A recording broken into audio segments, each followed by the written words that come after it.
Guys आप लोग देख सकते हैं सिकतिया गांव में सब कोई के गेहूं तो कटा गया था। बाकी सिकतिया गांव में लालजी टोला में देखिए पानी आ चुका था। आप लोग देख सकते हैं ये भाई साहब, देखिए ये भाई लोग को बोझो भी बना गया है। ये सिकतिया लालजी टोला गाँव में पानी आ चुका है तो पूरा गेहूँ बेकार हो चुका है। देखिए आंधी तूफान के साथ पूरा आ रहा है बारिश, देख सकते हैं गाइस। देखिए ये गाय ने किस तरह बनाई है, लुदेसीला गाय, सब गाय 5-6 गो गाय, एक घोड़े हैं।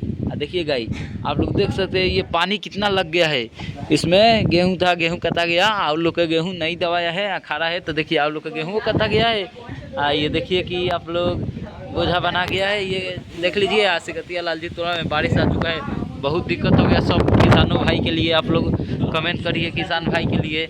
आप लोग देख सकते हैं बहुत बारिश आ चुका है। देखिए ये सब गेहूं कटा गया है। देखिए ये कितना बारिश मारा है झकास की, आदमी पगला जा रहा है। लो आप लोग देख लीजिए। मदरचोद मैं बोला था नहीं सर बोल दे रहा हलो हंसी वाली।